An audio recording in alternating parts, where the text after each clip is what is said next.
vedel skutočne v tomu mužstvu niečo dať. Pretože bol nielen, že výborný človek, ale bol aj výborný hokejista a nebolo na ňom vôbec vidieť tú veľkú pauzu, ktorú on vlastne v tom väzení musel prekonať. Samozrejme, že v tej kabine sa veľmi málo o tom hovorilo, pretože bola to taká háklivá téma, kde mohol sa cítiť byť nejaký zranený, ale odtiaľ, keď skončil so Slovanom, tak sa potom, až potom sa angažoval do fínskeho hokeja. Bol to veľmi chytrý človek, ktorý ovládal viacej jazykov, takže nebol pre ňo problém sa uchytiť vo Fínsku, kde sa aj uchytil a pôsobil vo fínskej reprezentácii a prvýkrát som bol tiež účastníkom toho, že nás Fínsko porazilo vo Viedni 3-1. Po obede sme hrali tento zápas a práve on tam v tom období pôsobil. Čiže tieto skutočnosti sú pravdivé. Mal som tu čest spoznať niektorých ľudí, proti ktorým som hral. Bol to Roziniak napríklad zo Sparty, Zábrodský, proti ktorému som mal tú čest nastúpiť, dokonca bol za mnou v Jihlave. A tak tedy poviem to hokejové lanári, aby som išiel do Sparty hrať, aby sa nevracal naspäť z Duklu Jihlava. Lenže ja som sa vrátil znovu na Slovensko, pretože sa tu vytvorili podmienky, keď Bilo Čech, to bol náš manažer, teraz je to manažer, predtým to bol vedúci mužstva, bol za mňou a prosil, že by sme prišli, že by som sa vrátil domov a že by sme urobili veľký Slovan, ktorý si zaslúži byť ako v Československej lige. Tak vznikol Slovan Bratislava, samozrejme, a v ktorom pôsobil aj tento Gustav Bubník, pretože sa mi podarilo presvedčiť niektorých hráčov, ktorí pôsobili v českých mužstvách. To bol Laco Horský, Palo Zábojník, to bol Rastio Jančuška, to bol Julo Černický. Potom som stiahol ešte sem Bereka zo Stravy, Walter, ktorý som mňa hrával v útoku v Dukle. Potom ďalších ešte hráčov, Bartu z Brna, a tak sa vytvoril vlastne veľký Slovan, ktorý sa stal jediným konkurentom. To je história, lebo to patrí tiež do takej histórii trošičku a nám absolútne nevadilo, že či Bubník bol tam alebo Enon, alebo či som hral proti Zábrodskému, potom neskôršie išiel do Švédska.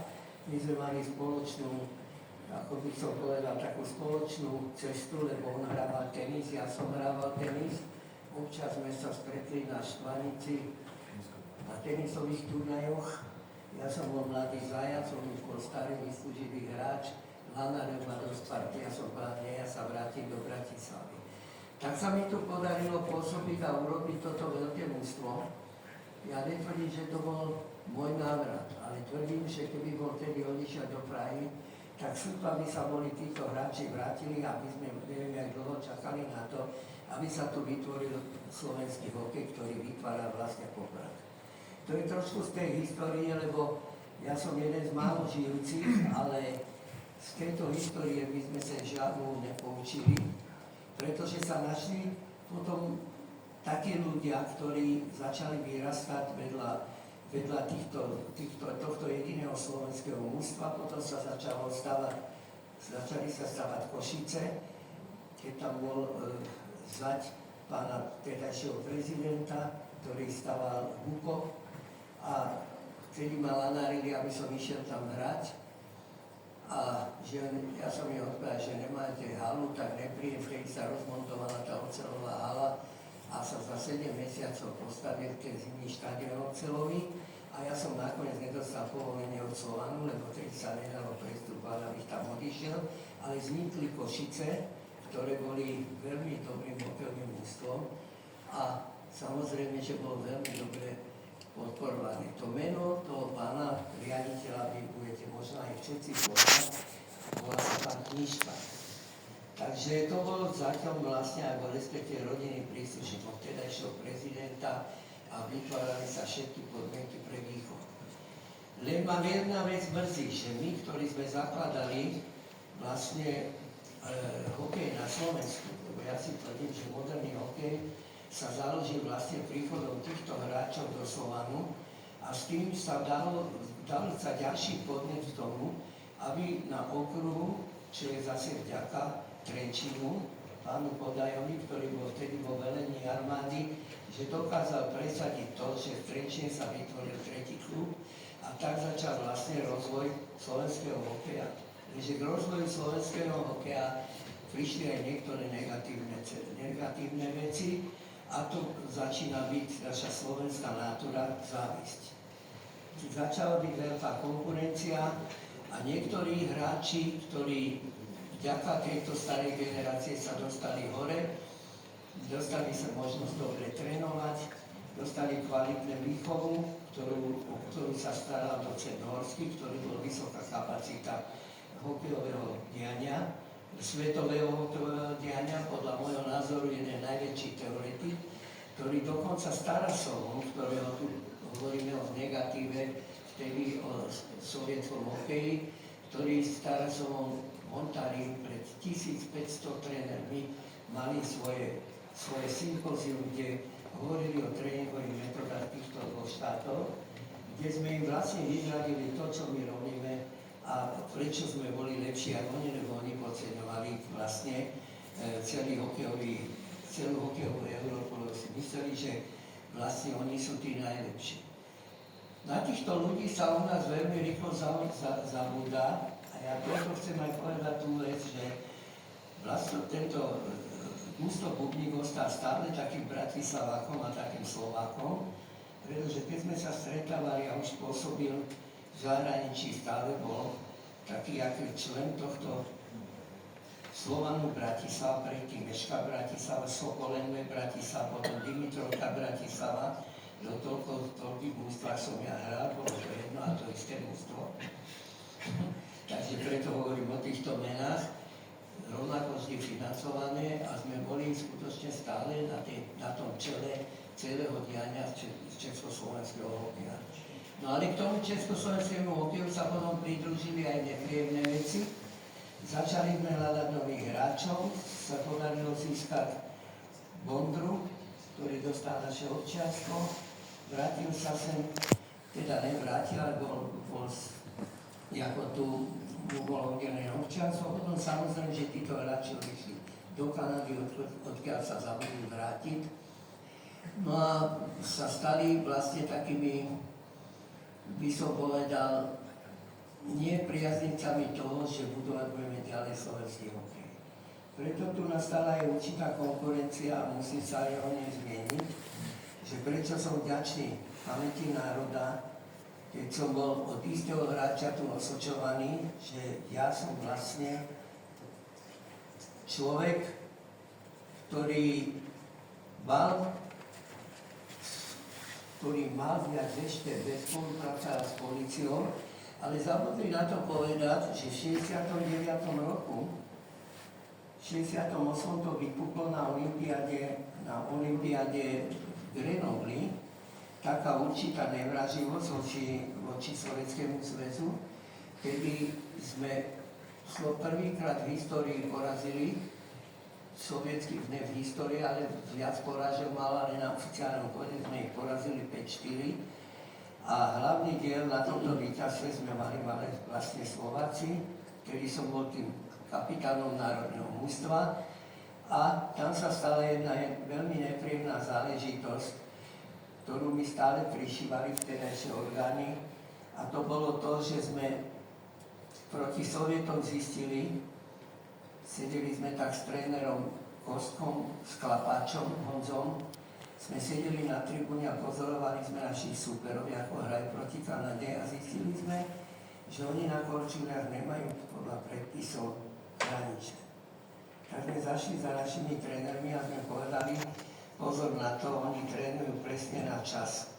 Oni sa pripravovali na tie olympijské hry, Grenobli presne na hodiny, to tam bolo vypočítané, vedeli sme o tom, musíme posunúť začiatok zápasu.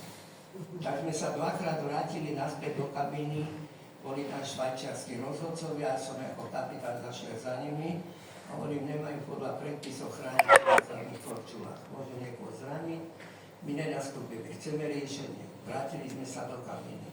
Už nám nadávali, keď sme išli do toho podpaludia, toho zimného štadióna, do všetkých možných všelijakých, nebudem sa tu opakovať.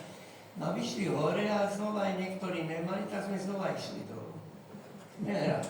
Tým pádom sa vlastne ten zápas predĺžil o takých 3/4 hodiny začiatok a nám sa podarilo hneď v prvých minútach im dať gól, lebo boli celí rozúrení na to, že čo sa tam deje a že ak sa my dovolujeme takto chovať a že to sú není socialistické športovci a čo aj čo.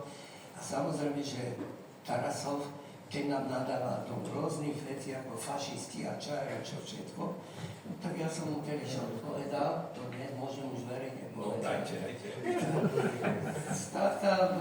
Keď som dal 5. gól, čo sme vyťahli brankára von, a som si pekne posunul ten puk dopredu. Ja som vedel, že Konovalenko je ako keď hodíš psovi meso, ktoré nejedol 5 dní, že vyberiem zbraň. Tak som mu to posunul dopredu, on robil to rýchlo bez zbraň a 20 kroky, 5-4, a idem okolo mantinelu a vtedy mi žiaľ Bohu. Dnes je to populárne, ale vtedy to bolo tiež populárne, ale pre niektorých iných ľudí. Začal mysel cez mantinel, začal mi nadávať do fašistov.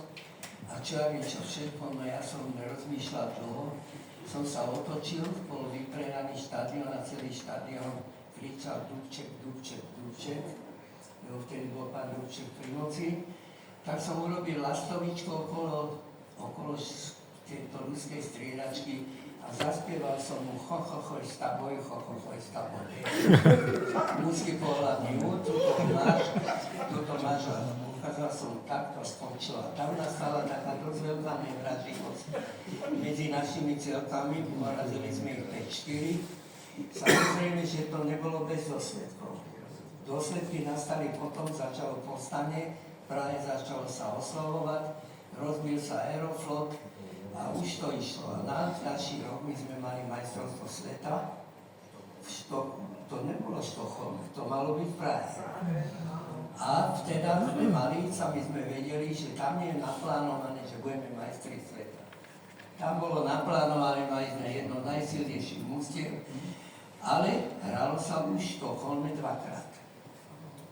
Hralo sa v skupinách a tam sa muselo nastúpiť 2-krát od semifinále a finále.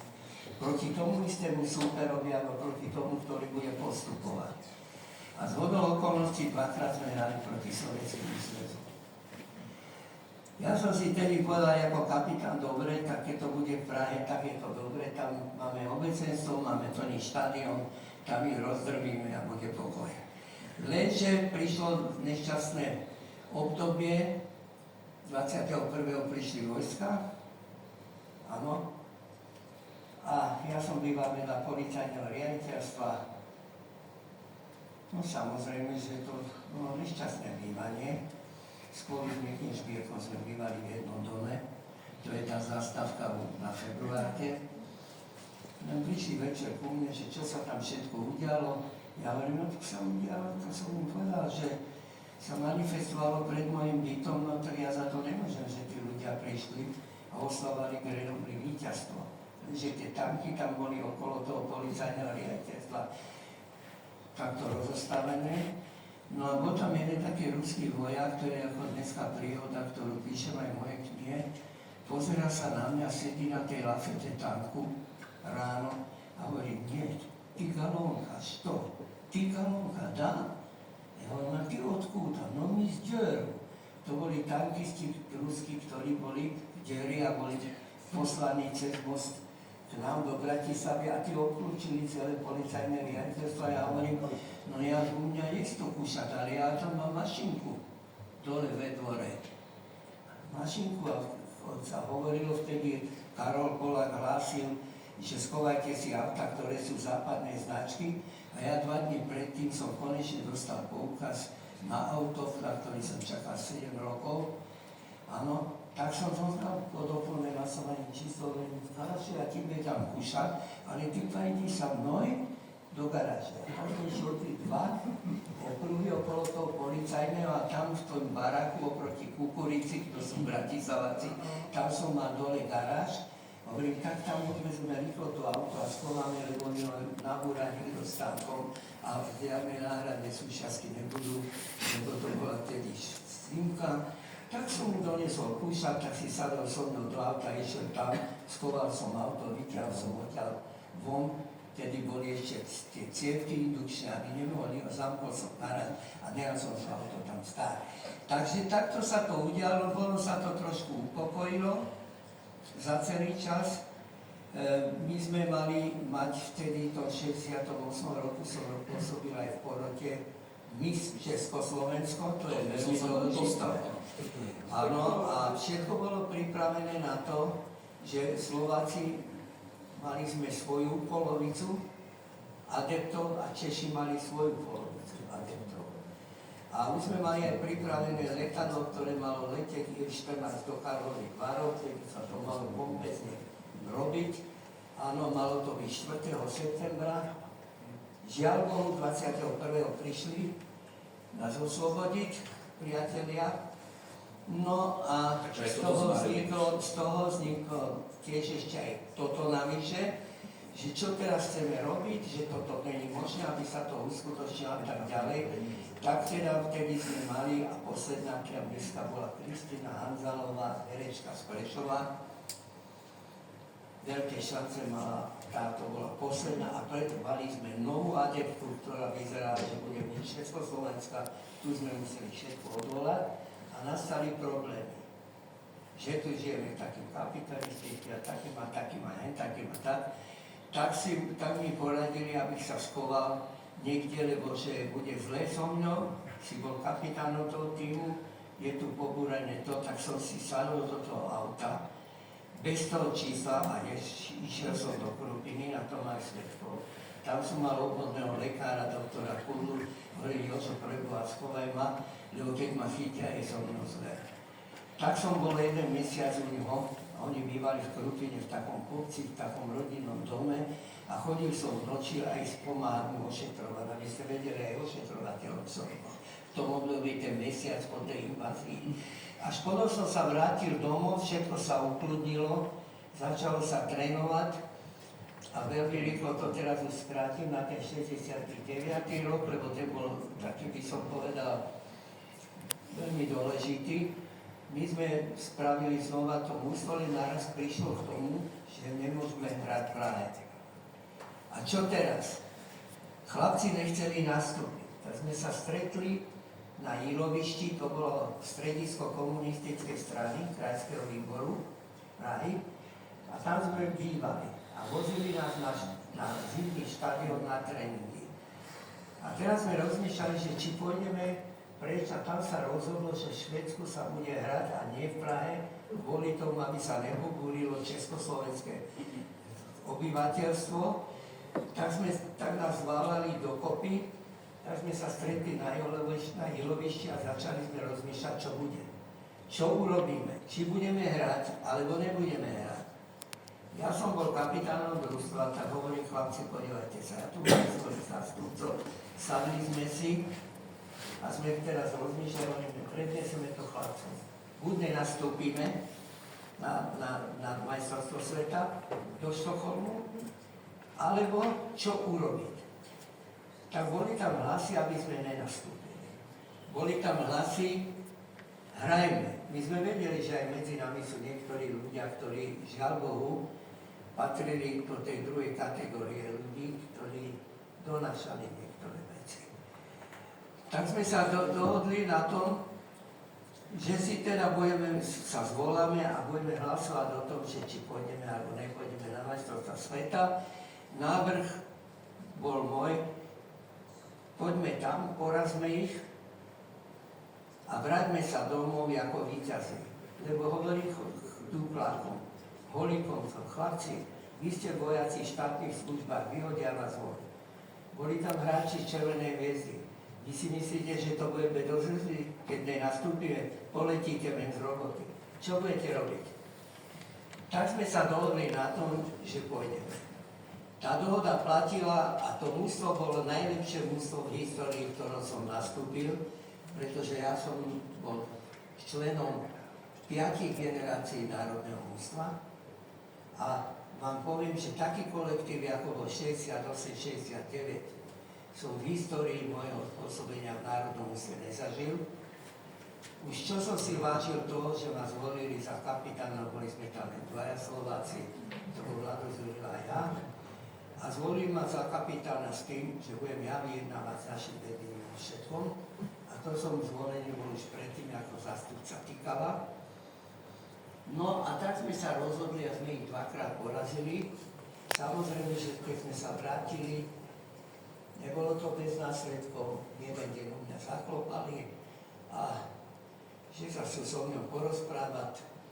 Ja som si myslel, že ideme do besedy, tam vedľa mňa bola krčma, beseda, budeme oslavovať, vypijeme si fasa, však mi im to dali, my sa to všetko ukladia. Ne, ideme sem vedľa. No tak sme išli vedľa. Tak tam vedľa som bol 2 dní. Potom na šťastie ma stretol jeden človek na chodbe, nebudem ho menovať, fotbalista. Hovorí, čo ty tu robíš? Ja hovorím, tuto má tento pán, má tu. Už druhý deň som tu. Počkaj, tu venku nikam sa nepohybuj. Tak som stál pred dverami, za chvíľu som počul vybrané slova, potom buchnutie dverami na tej dlhej chodbe. Hovorí, a chod domov. Ja hovorím, ako, ja môžem ísť domov? No áno, chod domov.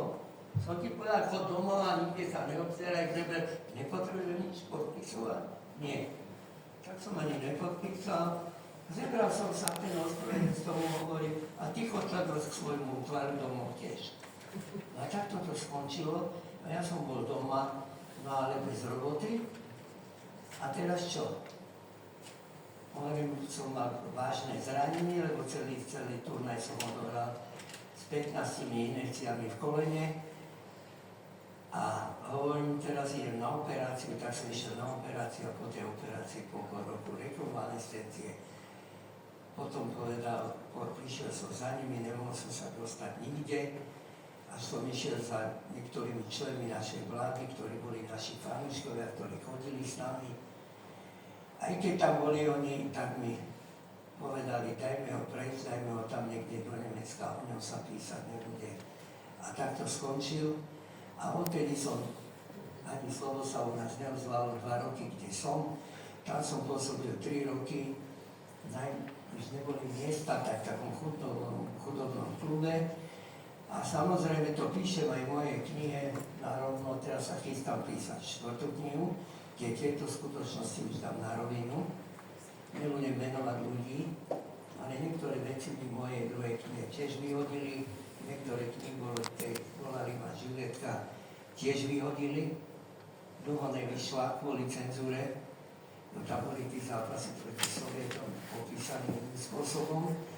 Takže toto len ukončím týmto, že som vlastne tam prišiel, pôsobil som v Nemecku, nikto o mne nevedel a vrátil som sa domov a najhoršie prekvapenie bolo potom doma, ktoré ma čakalo.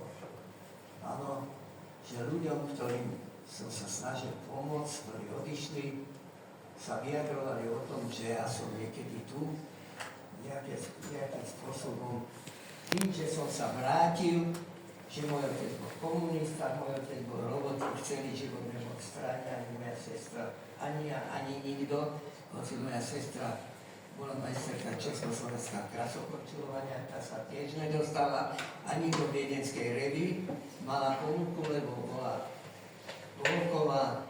Takže to boli také dôsledky toho všetkého mojho pôsobenia ako kapitána v národnom týme. Len ma najviac urazilo, že hráčom, ktorým sme my pomohli, že sa dostali na myslenie a že mohli pôsobiť v Kanade, potom prídu sem a hovoria o tých ľuďoch, ktorí sa vrátili, zaplatili tu dane, to hovorím úplne otvorene, lebo Pragošport nás obralo všetky peniaze, ktoré sa obradle dali.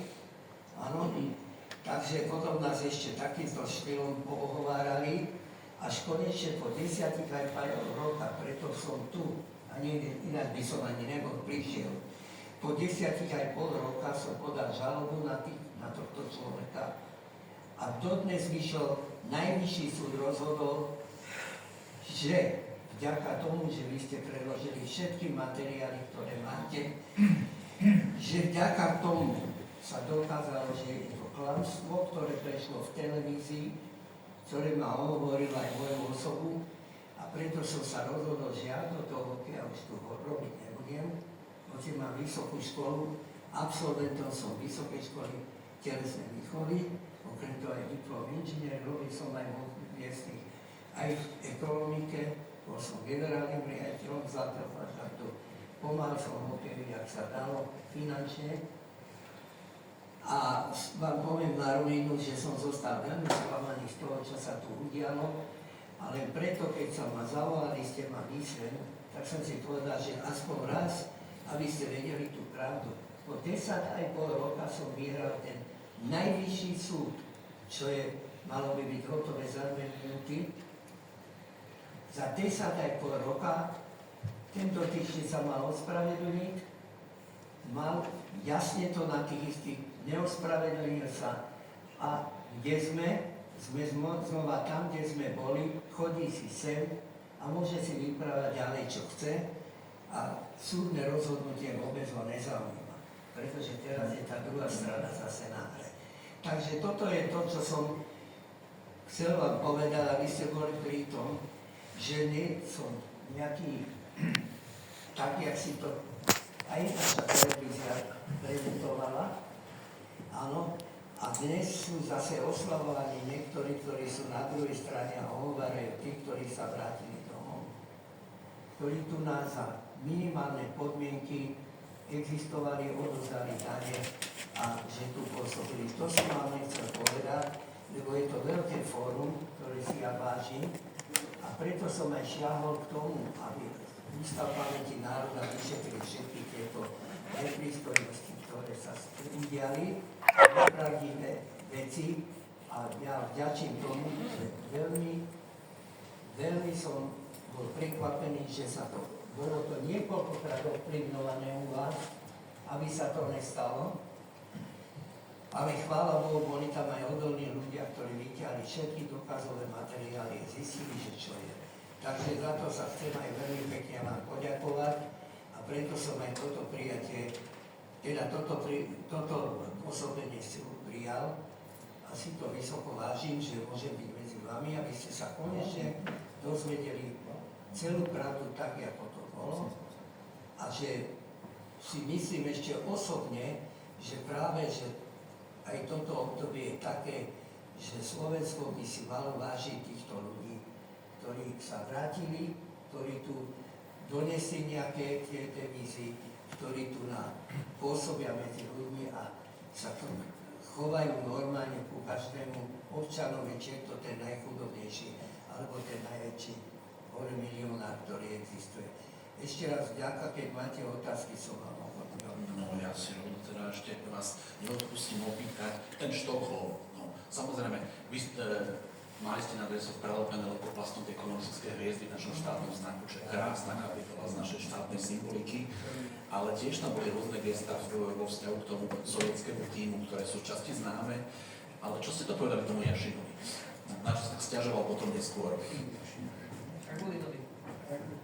Žagulinovi. Naším futbalista. Medzi nami, my sme mali jasnú dohodu. Kapitán musí podať ruku rozhodcom a kapitánovi, pretože bola za to pokuta $20,000. Keby sme to neurobili, a my sme nemali len $2 na to. To bolo za jednu pohľadnicu so švédskou známkou. To sme dostávali za pesme a za víťazstvo není tu žiadna za Grenoble, za striebornú medailu bol 5,000 korún, 1,800 korún boli z toho dane. Takže korún vás upozorňujem. Takže vtedy boli také podmienky, ale vtedy bol ten mančaft jednotný a nešlo o peniaze, nešlo o nič, išlo o našu česť.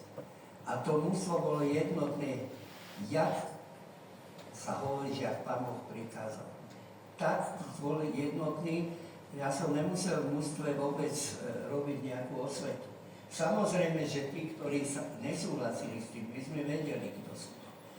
Ale sme sa museli s nami ísť, alebo či sa im to ľúbilo, alebo nie.